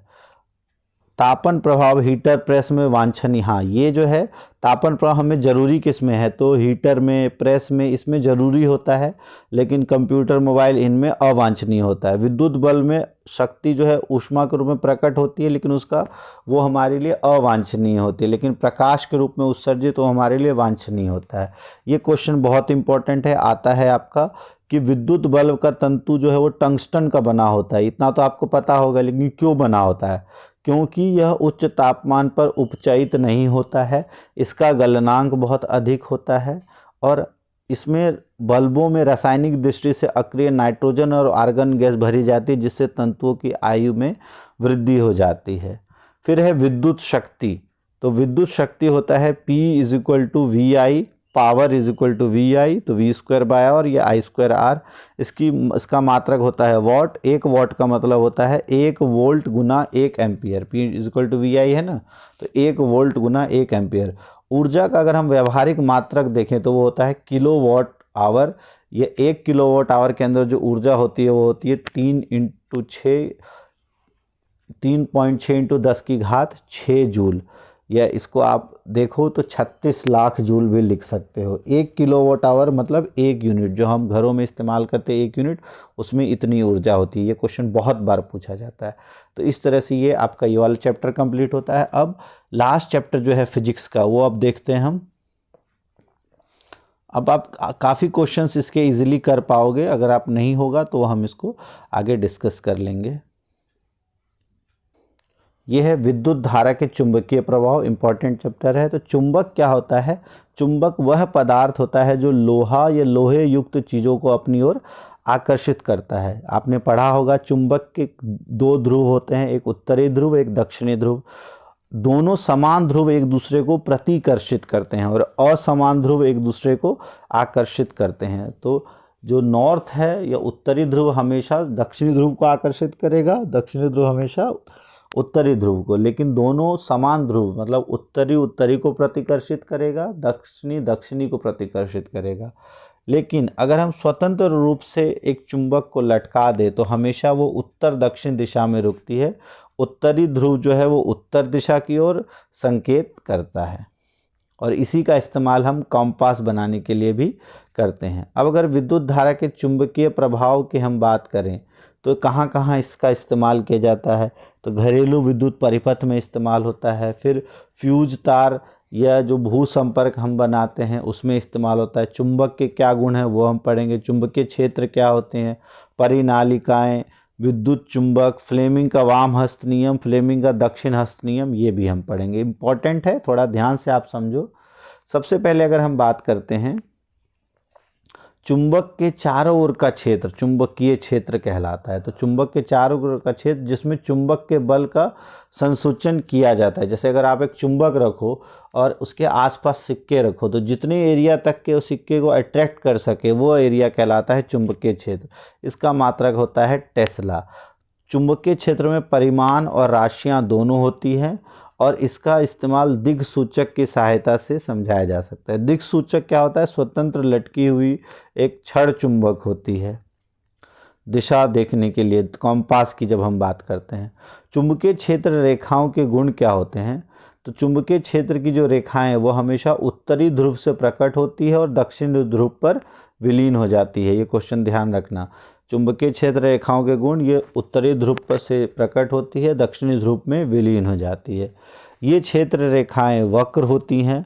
प्रबल चुंबकीय क्षेत्र रेखाएं अपेक्षाकृत अधिक निकट होती हैं। अगर अधिक निकट है तो वहाँ चुंबकीय क्षेत्र प्रबल होगा। और ये बहुत इंपॉर्टेंट है कि 2 चुंबकीय क्षेत्र रेखाएं एक दूसरे को प्रतिच्छेद नहीं करती, क्योंकि अगर वो प्रतिच्छेद करेंगी तो वो एक बिंदु 2 दिशाएं को दिखाएंगी, जो कि संभव नहीं है। और चुंबकीय क्षेत्र की प्रबलता क्षेत्र रेखाओं की निकटता के हिसाब से समझा जा सकता है। जैसे ये एक छड़ चुंबक है, ये साउथ से नॉर्थ की अगर हम बात करें तो हमेशा ये नॉर्थ से निकलती हुई प्रतीत होती हैं और साउथ में विलीन हो जाती हैं। यहाँ आपको लग रहा होगा कि वो एक साथ जा रही हैं, लेकिन ये कभी भी मिलती नहीं है। ये हमेशा ये सभी रेखाएं जो हैं वो एक दूसरे को प्रतिच्छेद नहीं करती हैं। ये तो आप देखो तो नॉर्थ टू साउथ जो है वो किस प्रकार से जाता है, एंटी क्लॉकवाइज। आपको दिख रहा है ना, नॉर्थ टू साउथ जो है वो एंटी क्लॉकवाइज। घड़ी आपका इस दिशा में नहीं घूमता ना, तो घड़ी से उल्टी दिशा में जाता है। और चुंबक के अंदर जो है अगर वो देखो तो वो आपका south to north, north to south इस तरह से, ये साउथ टू नॉर्थ ऐसे, ये आप ध्यान रखना। फिर इस तरफ भी ऐसे, ये भी आपका। अब अगर हम ये ध्यान रखना, एक ये इसमें कहा गया है हैंस क्रिश्चियन ऑर्स्टेड, ये क्वेश्चन आता है। हैंस क्रिश्चियन ऑर्स्टेड पहला व्यक्ति था जिसने पता लगाया था कि विद्युत धारा चुंबकीय क्षेत्र उत्पन्न करती है। ये क्वेश्चन बहुत बार पूछा जाता है। अब अगर हम देखें कहाँ कैसे हम चुंबकीय क्षेत्र का पता लगाएं, तो अगर आप अपने दाएं हाथ में, अगर आप दाएं हाथ में कल्पना करोगे दाहिने हाथ में विद्युत धारा प्रवाही, ये एक आपने स्केल रखा है और ये इसमें से विद्युत धारा निकल रही है, तो इस अगर अंगूठा जो है आपके जो चारों ओर अंगूठा है वो क्या दर्शाएगा, चुंबकीय क्षेत्र। तो अगर आप अपने दाहिने हाथ में विद्युत धारावाही चालक को इस प्रकार पकड़ो कि अंगूठा जो है वो दिखाता है विद्युत धारा की ओर, और जो आपकी उंगलियां हैं वो दिखाती हैं, ये जो उंगलियां हैं वो आपको दिखाती हैं आपकी, अगर हम मेरे को इसको मिटा के देखते हैं, जो ये है ये आपका जो अंगूठा है वो विद्युत धारा दिखाता है, और इसके आसपास का जो क्षेत्र है वो होता है चुंबकीय क्षेत्र, जो उंगलियां होती है। इसे हम कहते हैं दक्षिण हस्त अंगुष्ठ नियम, दायां हाथ अंगुष्ठ नियम। अब ये तो हो गए आपके सीधे चालक से जब विद्युत धारा प्रवाहित होती है उसके क्या क्या होते हैं। तो चुंबकीय क्षेत्र चालक के हर बिंदु पर समकेंद्रीय वृत्तों द्वारा दर्शाया जा सकता है। ये जब सीधे चालक से प्राप्त होती है तो समकेंद्रीय वृत्त होता है, इस तरीके आपको दिखाता है, तो समकेंद्रीय वृत्त द्वारा दिखाया जा सकता है। दूसरा, चुंबकीय क्षेत्र की दिशा दक्षिण हस्त अंगुष्ठ नियम या दिक्सूचक से दी जा सकती है। और चालक के नज़दीक वाला क्षेत्र जो इसके निकट रहेगा, वो जो चालक के नज़दीक वाला क्षेत्र वृत्त निकट निकट होते हैं, बहुत पास पास होते हैं। ये चुंबकीय क्षेत्र जो है वो किसके समानुपाती होता है, धारा की शक्ति के समानुपाती है। जितनी धारा की शक्ति होती है उतना ही चुंबकीय क्षेत्र अधिक होता है। चुंबकीय क्षेत्र चालक से दूरी जितनी ज़्यादा होगी चुंबकीय क्षेत्र उतना ही कम होगा, तो अनुक्रमानुपाती होता है। फिर अगर हम बात करें विद्युत धारावाही वृत्ताकार पाश के कारण चुंबकीय क्षेत्र, अगर कोई वृत्ताकार कोई है तो उसके आसपास जो चुंबकीय क्षेत्र होता है वो भी समकेंद्रीय, हर बिंदु पर समकेंद्रीय वृत्तों द्वारा दिखाया जाता है। ये हर एक पॉइंट पे आप देखोगे तो समकेंद्रीय वृत्तों द्वारा दिखाया जाएगा। अगर हम तार से दूर जाएंगे तो वृत्त बड़े होते जाते हैं, और विद्युत धारावाही तार के प्रत्येक बिंदु से उत्पन्न चुंबकीय क्षेत्र रेखाएं इस पर सरल रेखा जैसी प्रतीत होने लगती हैं। फिर है पास के अंदर जो चुंबकीय क्षेत्र की दिशा है वो एक समान होती है। ये आपको ध्यान रखना है, चुंबकीय क्षेत्र चालक में प्रवाहित होने वाली धारा के समानुपाती होता है और चालक से दूरी बढ़ने के व्युत्क्रमानुपाती होता है। फिर ये आपका यहाँ से क्वेश्चन पूछा जाता है कि चुंबकीय क्षेत्र यहाँ पे, हाँ, और चुंबकीय क्षेत्र कुंडली में फेरों की संख्या। परिनालिका, परिनालिका क्या होता है, पास पास जैसे स्प्रिंग जैसे लिपटे हुए जो विद्युत रोधी तांबे के तार को अगर बेलन की आकृति में अनेक फेरों वाली कुंडली को कहा जाता है परिनालिका। तो इसमें इसके जो बाहरी ओर है वो इस तरह से चुंबकीय क्षेत्र होता है और अंदर की ओर बहुत ज़्यादा सघन होता है। तो चुंबकीय क्षेत्र छड़ चुंबक की ओर, परिनालिका का जो चुंबकीय क्षेत्र है वो छड़ चुंबक की ओर होता है। अंदर चुंबकीय क्षेत्र एक समान होता है और समानांतर रेखाओं द्वारा दर्शाया जाता है। चुंबकीय क्षेत्र की दिशा, ये बहुत इंपॉर्टेंट है, पूछा जाता है। परिनालिका के बाहर हमेशा उत्तर से दक्षिण होता है। अगर हम देखें तो ये नॉर्थ से साउथ जा रहा है, लेकिन परिनालिका के अंदर अगर हम बात करें तो ये साउथ से नॉर्थ जा रहा है। तो अगर हम नॉर्थ टू साउथ अगर हम बात करें बाहर, और अंदर जो है वो साउथ से नॉर्थ, ये आपको ध्यान रखना है। फिर परिनालिका का उपयोग किसी चुंबकीय क्षेत्र को, किसी चुंबकीय पदार्थ जैसे नर्म लोहे का, अगर अब क्योंकि उसके अंदर अगर हम देखें तो बहुत ज़्यादा चुंबकीय क्षेत्र होता है, तो इसके अंदर अगर हम कोई नर्म लोहा रख दें तो उसको चुंबक बनाने में इसका इस्तेमाल किया जा सकता है। तो परिनालिका में जब करंट फ्लो करते हैं तो एक चुंबक की भांति कार्य करता है। तो जैसे ही इसके अंदर अगर हम लोहा रख देते हैं, नरम लोहा, तो चुंबक की तरह कार्य करने लगता है, जिसे हम विद्युत चुंबक कहते हैं। यह एक अस्थायी चुंबक होता है और आसानी से चुंबक समाप्त हो जाता है जैसे ही आप करंट तोड़ोगे। इसकी शक्ति बदली जा सकती है, इसकी ध्रुवीयता बदली जा सकती है और प्रायः अधिक शक्तिशाली होते हैं। स्थायी चुंबक क्या होता है? आसानी से चुंबक तो जो है वो समाप्त नहीं होता और शक्ति जो है वो निश्चित होती है, ध्रुवीयता नहीं बदली जा सकती है, कमज़ोर होते हैं। फिर है चुंबकीय क्षेत्र में किसी धारावाही चालक पर जो बल लगता है वो हम कैसे निकालते हैं? तो ये सबसे पहले इसके बारे में बताया था आंद्रे मैरी एम्पियर। इन्होंने क्या बताया था कि चुंबक भी किसी विद्युत धारावाही चालक पर परिमाण में समान तथा दिशा में विपरीत बल आरोपित करते हैं और चालक में जो विस्थापन उस समय सबसे अधिक होता है जब विद्युत धारा की दिशा चुंबकीय क्षेत्र की दिशा के लंबवत होती है और विद्युत धारा की दिशा बदलने पर बल की दिशा भी बदली जाती है। इसमें आपको दो इंपॉर्टेंट ध्यान रखना है, फ्लेमिंग का वाम हस्त नियम, लेफ्ट हैंड फ्लेमिंग रूल जिसे हम कहते हैं। तो इसमें क्या होता है, अगर हम आप अपने बाएं हाथ की 3 उंगलियां लो, अंगूठा और जिसे हम कहते हैं तर्जनी और मध्यमा, 3 उंगली लो, तीनों उंगली को आप एक दूसरे के 90 डिग्री पे रखो, तो जो अंगूठा है वो आपका बल की ओर दिखाता है और विद्युत धारा दिखाता है आपका मध्यमा और चुंबकीय क्षेत्र दिखाता है आपका तर्जनी। तो अगर आपकी तर्जनी मध्यमा अंगूठे को इस प्रकार फैलाओ कि ये तीनों एक दूसरे के लंबवत हो, तो तर्जनी चुंबकीय क्षेत्र की दिशा दिखाता है, मध्यमा चालक में प्रवाहित होने वाली दिशा और अंगूठा चालक की गति या बल की दिशा की ओर संकेत करता है। इसी को हम कहते हैं फ्लेमिंग का वाम हस्त नियम। उसके बाद है प्रत्यावर्ती धारा। प्रत्यावर्ती धारा क्या होती है? जो विद्युत धारा समान समय अंतरालों के पश्चात अपनी दिशा परिवर्तित करती है।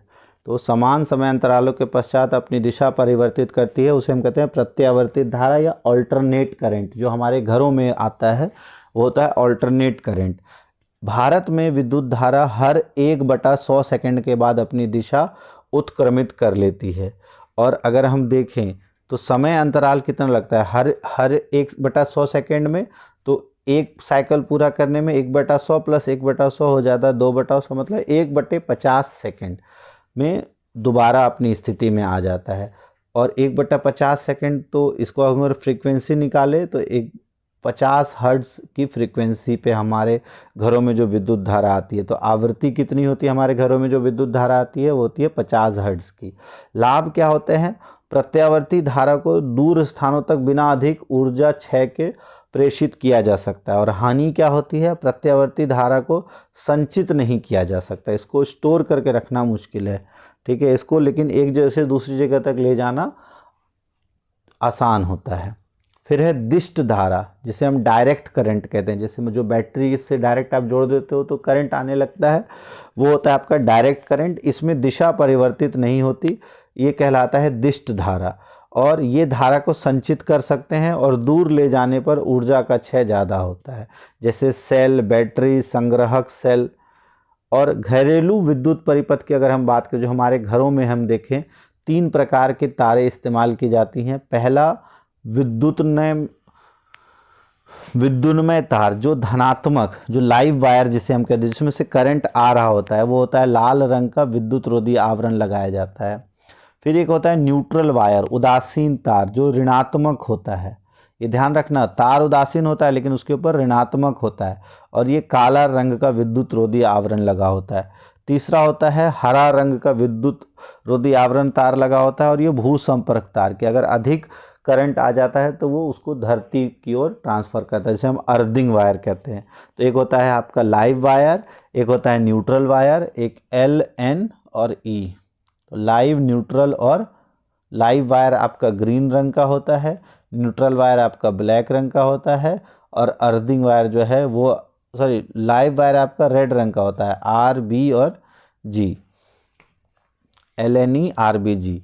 L आपका लाइव वायर या विद्युन्मय तार होता है धनात्मक और ये लाल रंग का होता है। जो काले रंग का होता है वो ऋणात्मक और भूसंपर्क तार जो है वो हरे रंग का होता है। ये आम तौर पर, जरूरी नहीं है यही तार हो, अब जरूरी नहीं आप लाल तार नहीं इस्तेमाल करोगे तो वो विद्युत में नहीं होगा, किसी भी तार में हो सकता है, लेकिन आम तौर पर हम ये इसका कलर कोडिंग का इस्तेमाल करते हैं।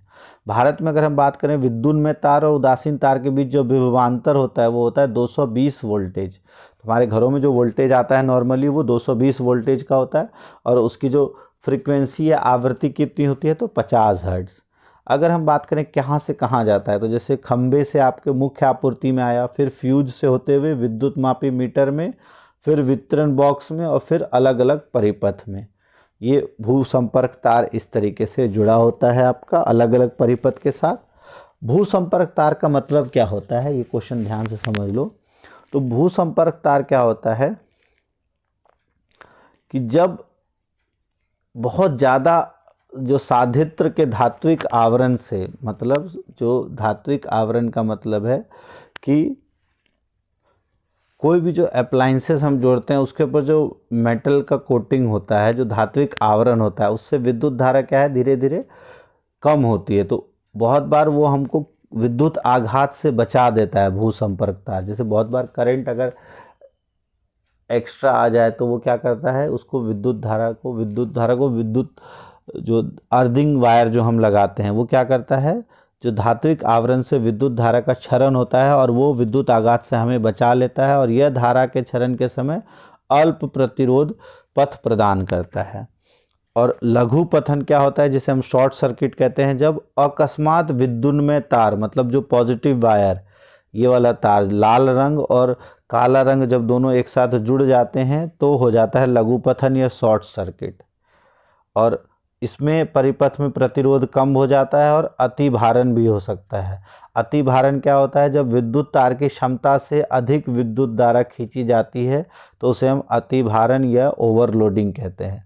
इसके कारण से क्या होता है, आपूर्ति वोल्टेज में दुर्घटनावश होने वाली वृद्धि हो जाती है, और एक ही सॉकेट में अगर अधिक आप अप्लायंसेस को जोड़ दो तो उससे क्या होता है, ओवरलोडिंग हो जाता है। और इससे सुरक्षा के लिए हम किस किस का इस्तेमाल करते हैं, फ्यूज का इस्तेमाल करते हैं, भूसंपर्क तार का, और MCB miniature circuit breaker, full form आता है ध्यान रखना, MCB मिनिएचर सर्किट ब्रेकर। तो इस तरीके से आपका ये पूरा फिजिक्स का जितने भी चैप्टर्स थे हमने कर लिए। इसको आप एक बार ध्यान से देख लो, इस वीडियो को दोबारा अगर ज़्यादा स्पीड में देख सकते हो। अब आप क्वेश्चंस अगर देखोगे तो अधिकतर क्वेश्चंस आपके हो जाएंगे। और आप ज़रूर बताना ये वीडियो आपको कैसी लगी। अगर आपको ये वीडियो, तो अब बहुत सारे क्वेश्चंस आप इजीली कर लोगे। अगर आपको ये वीडियो अच्छी लगी हो, वीडियो के बारे में अपना फीडबैक ज़रूर दें, क्योंकि काफ़ी लंबी वीडियो बनी है, काफ़ी मेहनत की गई है। तो आप अपना फीडबैक ज़रूर दें कि आपको ये वीडियो कैसी लगी और किस टॉपिक में और आप अच्छे से आपको समझाया जा सकता है, तो हम कोशिश करें उसको और इलाबोरेट तरीके से करने की। ये वीडियो आपके लिए हमेशा काम आएगी आपके बोर्ड एग्ज़ाम में। अभी प्री बोर्ड के बाद आपके बोर्ड एग्ज़ाम होंगे, तब भी पूरा फिजिक्स का रिवीजन करने के लिए 1 से 1.5 घंटे में आप आसानी से सभी का रिवीजन कर सकते हो। तो अगर वीडियो अच्छी लगी हो आपको, आपने अंत तक देखा है, तो वीडियो को लाइक ज़रूर कर दें और इस वीडियो को अपने दोस्तों तक ज़रूर शेयर करें, ताकि ज़्यादा से ज़्यादा विद्यार्थियों तक हमारी ये मेहनत पहुंच पाए। थैंक्स फॉर वॉचिंग साइंस जीवी and all the best for exams.